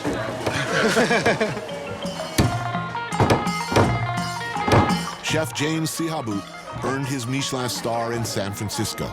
This is the first thing I get off the plane. I'm going to go find some copiaxin. He learned to cook from his mother and never looked back until recently. It's crispy pork, sliced pork. Blood cake? Blood cake in it. Meat broth? Beef broth, yeah. It's like steaming hot. James' family, like many, fled the fighting in Laos or the communist takeover that followed it. Nowadays, things are looking up a bit, and some, like James, are returning. Oh, man, it's just like so homey. Takes you to a place, takes me to a place. What's it like being back, man? I mean, it's only your second time, but what's it like? Oh, man, it's like home more and more. I totally get it. Like when my mom's like, I want to go back home. That's a common thing. Refugees live in the States for a couple of years. Once their children have their careers and families, they come back. My mom's doing that now, but rice farming again. She said, I'll move back to Ubon and have a more relaxed life. I was like, that's hard work. You know, But she's happy? She's happy, super happy. She looks a lot younger now after she moved back. Less stress, I guess. Yeah.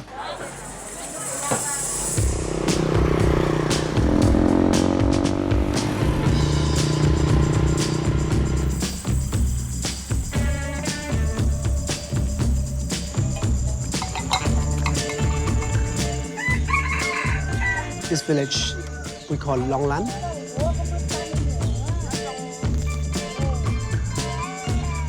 Rice farming? Yes, they're doing rice and also growing some vegetable. Northern Laos, enchantingly beautiful, sparsely populated by remote mountain villages. For centuries home to ethnic minority hill tribes like the Hmong. This is where the CIA recruited, trained, and armed over 100,000 fighters. They start to build this road since 1983. Before that, yeah. How did you get up and down, walk?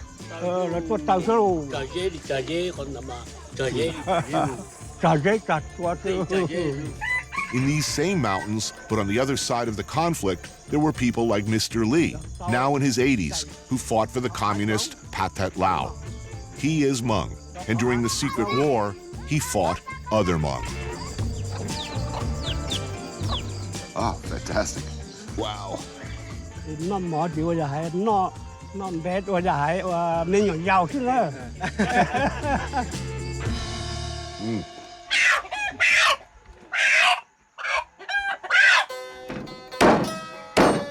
This is chicken. Chicken. And this is chicken also, but with blood and some inner heart. Every Hmong family will know this. Beautiful.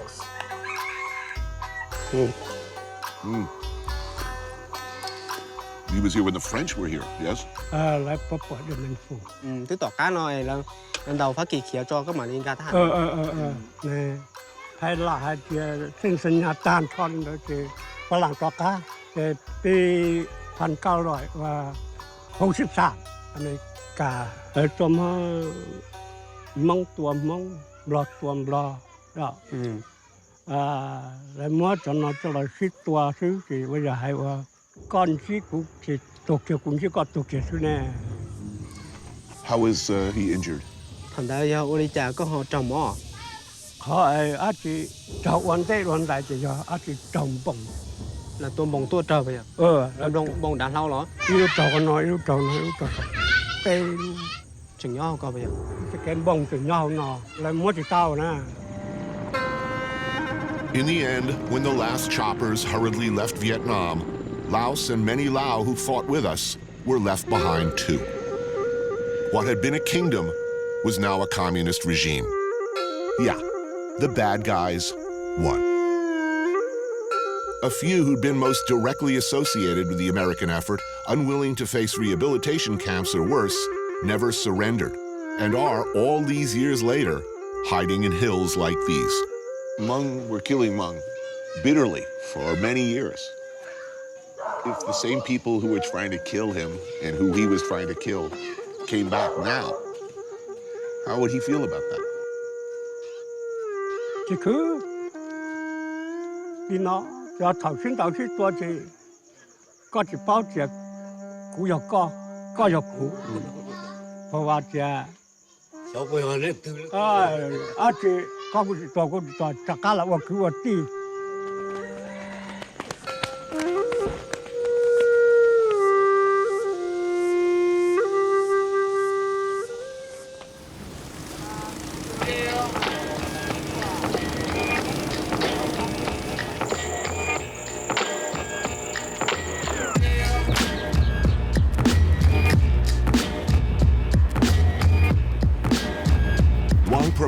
Laos' ancient capital is a sleepy city of ornate palaces and temples. They enthusiastically observe Bun Ak Pansa here, a big party marking the end of Buddhist Lent. The whole thing culminates in a few days with a fire lantern festival, the symbolic casting away of your sins.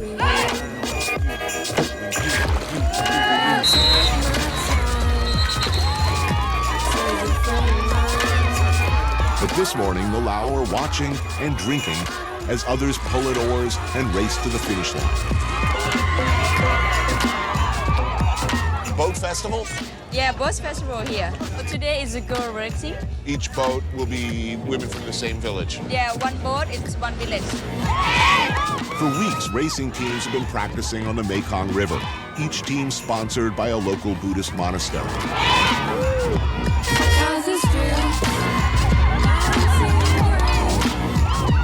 Eat, drinks, enjoy view, enjoy bird. How old is this tradition? It's a long time ago, many generations. We start maybe on 6th century.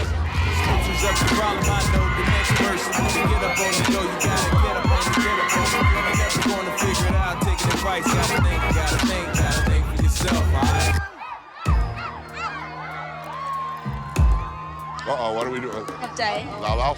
Yes, lao lao. So we do some lao lao. So made by the sticky rice, so yes, it tastes good. That one's quite strong. Woo. This is close. Both of you born here? Yeah, well, I'm the older sister and she's younger. How has the country changed since you were little kids? The country changed a lot. We opened the tourism scene, so it's good for the local economy and local people. They can earn money direct from the visitor and tourists. President Obama was just here a few months ago. A few months ago. Yeah, he got offered a lot of help for the education and for the unexploded ordnance removal. I think $90 million. That's a lot. That's a lot of money. Help a lot. This one, the local snack. Oh, chicken feet. Good. And buffalo tendon. Oh, nice. Good. Yeah, we'll try that. Squid? Dry squid. Squid? God, I love this. This is delicious. When we eat and we enjoy food in Laos, we say sep lai. Sep lai. Sep lai.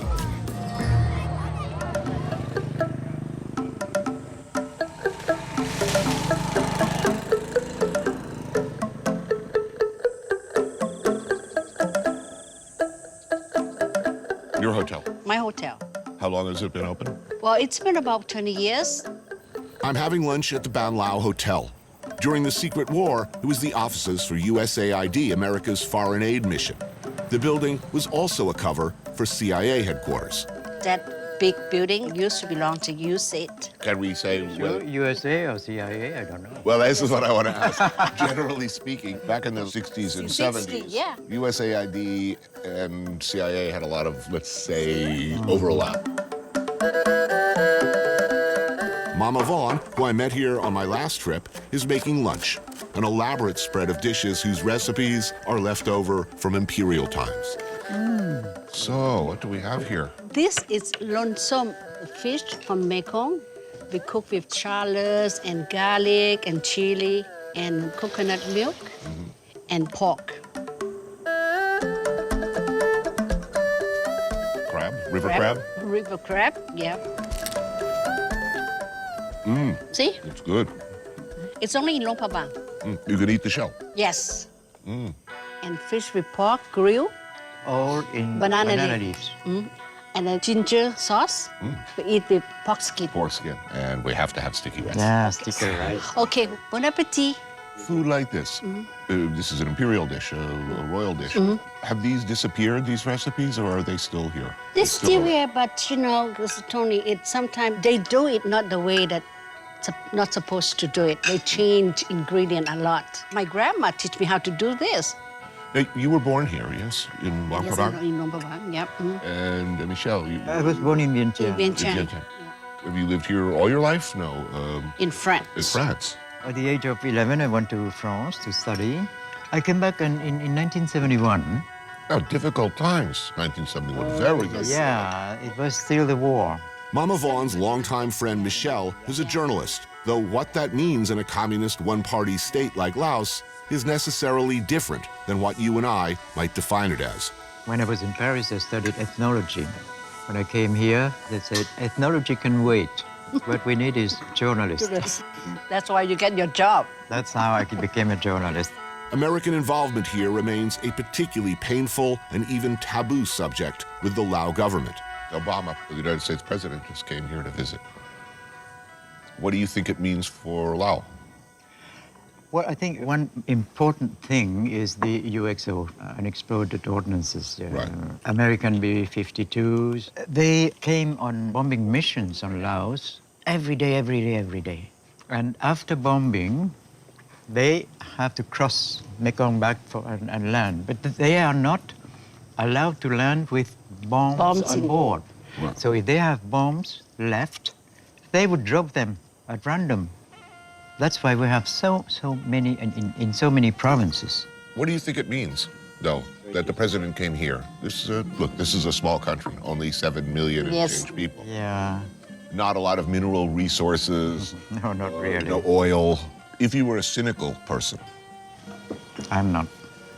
I mean, why do you think he came?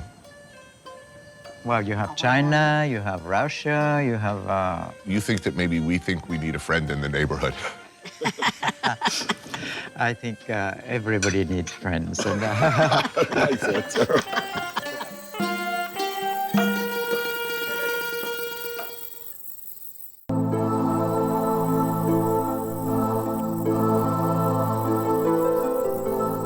So you were born in a refugee camp? Yes. Moved to the States, what age? 2.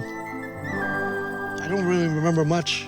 My dad never once talked about the Secret War. He didn't really explain why we had to come to the States. He was just like, we're here, enjoy it.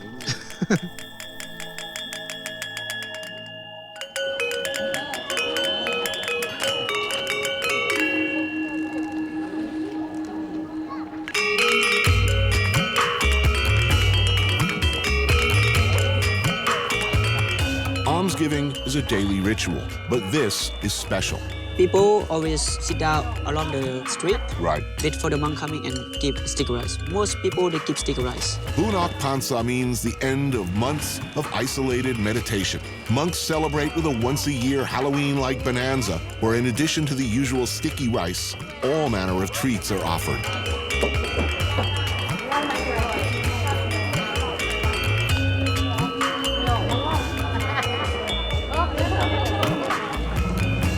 I was a novice, come from my home village to live in the temple in Luang Prabang.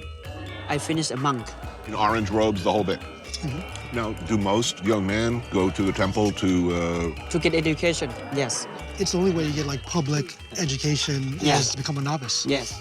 Ah. Yeah, unless So everybody? Everybody, yeah. And that's where you learn English. Yeah. And you speak French too? No. No. Chef James' friend, Mr. C, lives with his extended family on the outskirts of Luang Prabang.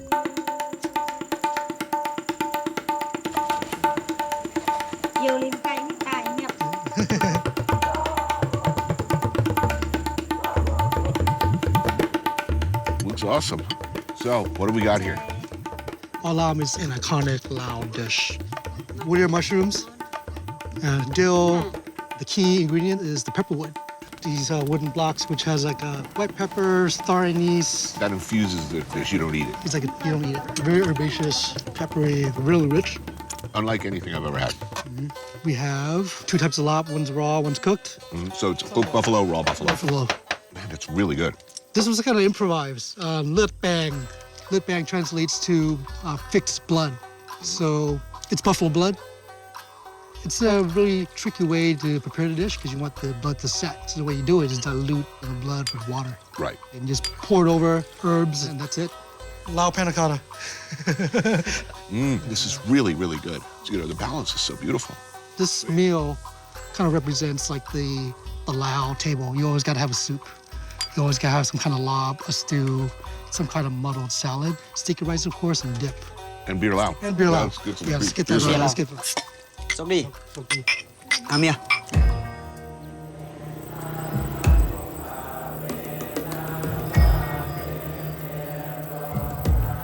Your parents left Laos in what? 81. 81. And, you know, we migrated to a community of other Laotians. And it was pretty much a community like this. We all share, we bartered. Scratching out a living. I mean, if you were Laotian and you wanted to make money back then, you were cooking Thai food. Exactly. You know, my mom worked in Thai restaurants. And What does your mom think of your Lao cooking? actually, she's pretty impressed, surprisingly. It's like, the first thing she does when she walks to my kitchen is she goes to a waste bin. And she goes, looks in the trash and goes, Why are you throwing this out? yeah. Yeah, it's just like cilantro stems. So how many years were you in Laos? 3 years. 3 years? Yes. Well, what's the minimum? Minimum 7 days. Wow, that's easy. Easy. I don't have time. Yeah. What's life like at the temple? Sleep on the floor? You sleep in a bed? Normally we sleep on the floor. Later I sleep on bed. 1 meal a day. 1 meal a day? Two. Breakfast Oh, and lunch. Yes. You get a snack from almsgiving? Yes, snack and drink coffee, Ovaltine, in the evening. Coffee and Ovaltine, did you say? Yeah. Ovaltine. Ovaltine. Yeah. This one? You No, got no, it. no. Here's a cup. Here you go. Oh, Ovaltine. For you. Cheers.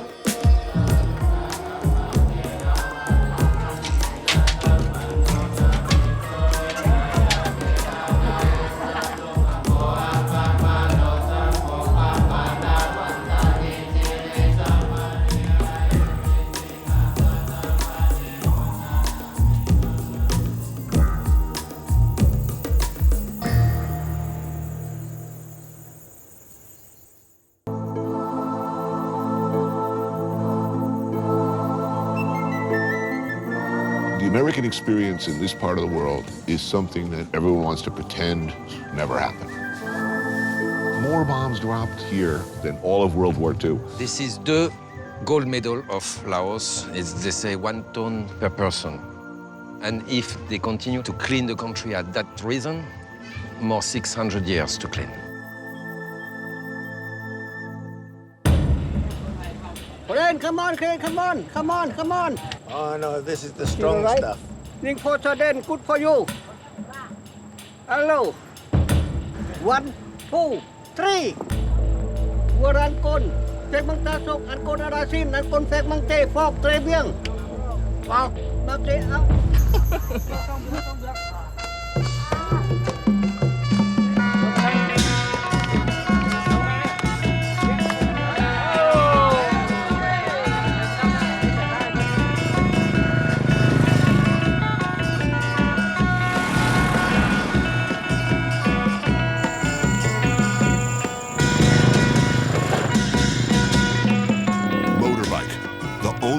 To see this part of the world.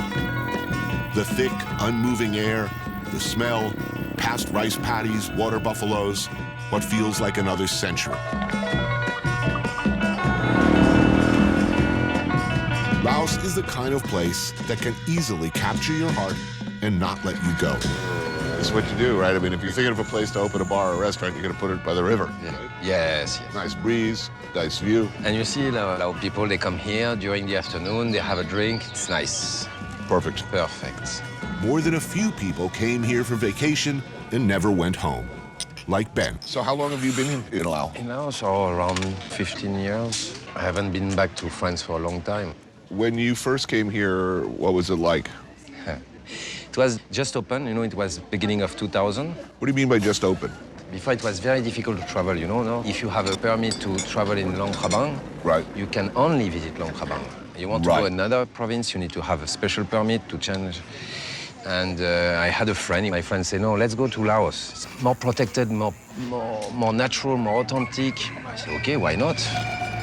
The first time I arrived in Luang Prabang, I was feeling like Indiana Jones, discovering a beautiful city. At the point is I fell in love and I couldn't go back.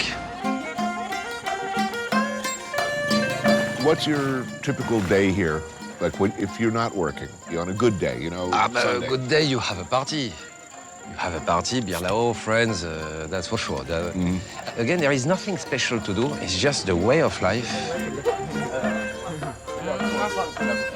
Yeah. Training. So how has it changed over the years? I mean, you go to Saigon or Hanoi, money coming in, foreign ownership of everything. That's not happening here? Yes. I can see there is an acceleration now. Now, when you go to the market and you say, where it is from, they say Thailand, Vietnam, China, and to find local fruits, it's difficult. But if you talk to old people, they will say Bopenyang. We are like the bamboo. We are not trees. So when there is too much wind, voila, we bend and we get up and Bopenyang. I was a monk for a little bit more than 1 month. In fact, I signed for 3 weeks, After 3 weeks, I wanted to stay a little bit. They push a lot the way to not suffer, to learn how to disconnect the important things in life. That's why the people, they drink a lot, they like to enjoy, to share. If you don't share, you are poor. More you give, more you're rich. You have money a lot, you lose your money tomorrow, some people will be upset. When you go up and going down, it's never a good feeling. Bopenyang. As they say, look at the river. It's go up, it's go down, but always in the same way. And at the end, is the end. Voilà. Bopenyang.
Let us assume the best of the intelligence officers who served here, of the pilots and bombardiers who ran missions over Laos. That they were doing their duty as they saw it, that they believed they were serving the interests of their country. So this a banana plantation? Yes, banana and lemongrass.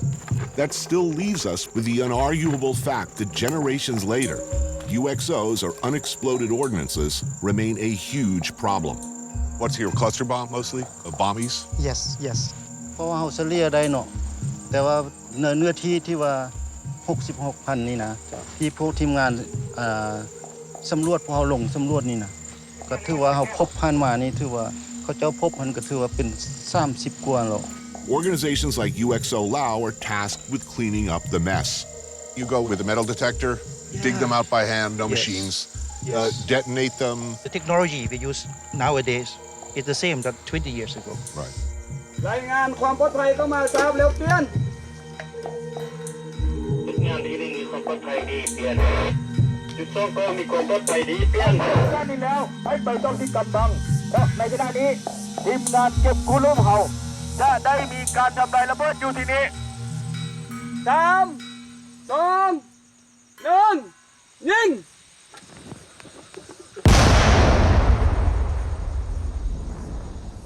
Wow. It's a big bang. Imagine how the children pick it up.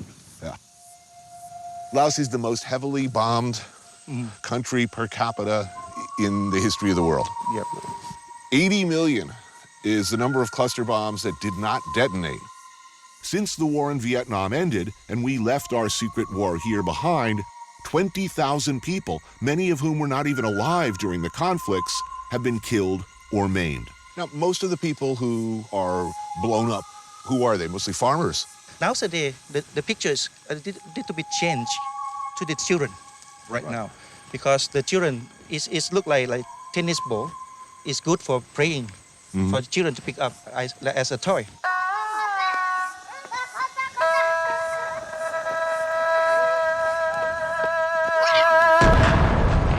So far, only half of 1% of the country has been cleared. 80 million cluster bombs Right. that still left in the country. Right.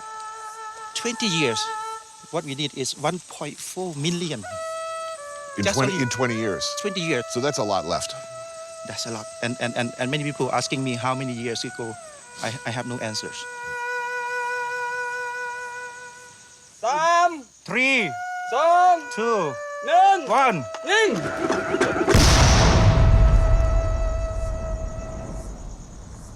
Wow.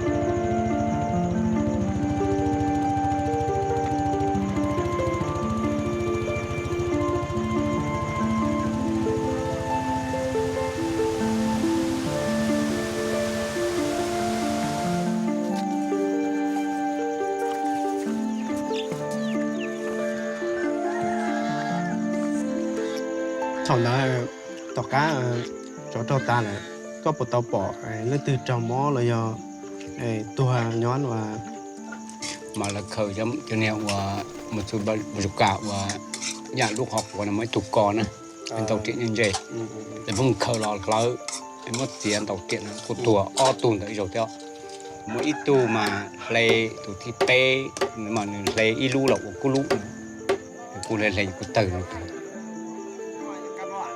là trâu lưng trâu là một khởi tới lúc bầm bì nè trong lúc là chỉ trả lầu thì tôi hài họ trả lầu thì tôi hài thì thoát trong lúc mà từ tua này giờ là hài lúc khăm mồ này là tên là chỉ trâu vô thôi nè chỉ từ để làm trong chỉคนนี้ตัวทั้งหมดเลยจุ่มน้อยในมุ้งตรงที่เต้ตัวเจตัวจงเลยจีตัวเกียร์ตาชินเลย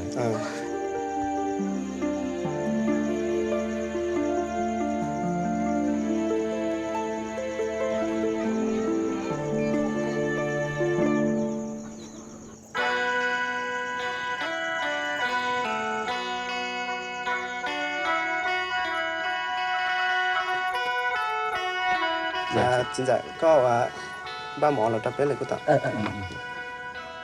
So this is bamboo soup. This bamboo is very fresh because they just get it from the forest up here.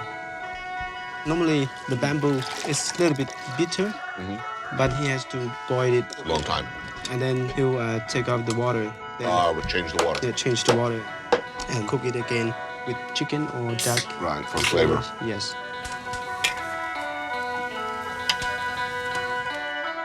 So, what year was he born? How old is the gentleman? ก็อยู่ช่วงตัวนี้ 1960. So born at the beginning of the war here. Yeah. thành đó có thầu có chuyện nhà mình giàu có bỏ là bỏ không bỏ. Mà ôn chia ta đi. Chia ta đi. Họ không bỏ trục này chỉ trong này giờ thì thầu mà do không bỏ là mà nó đau vậy.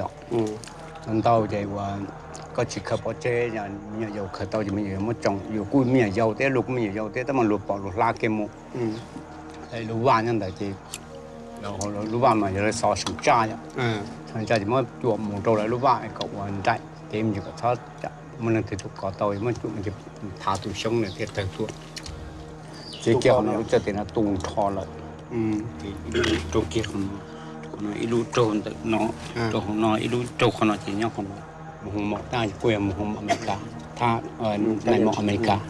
While these days the effects of the secret war are receiving more attention, much of how we got here remains off limits. The CIA and their relationship with the Hmong, in part because there are, to this day, insurgents deep in the jungle, is a sensitive subject with the Lao government. Where did the American doctors come from? Cứ không bao giờ nhỏ thì tuôn nào. Rồi là một xe số là chứ. Họ từ chỉ trong biển như cái liền. Là một xe số. So actually it's. I think this is not a question. I think. Okay.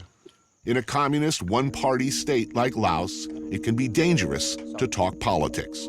You tell me whether we can talk about this or not, whether it's a comfortable subject or not, but. Here on one hand, we have Americans dropping bombs that blow this, at the time, child up. Yeah. And then there are American doctors who put him back together.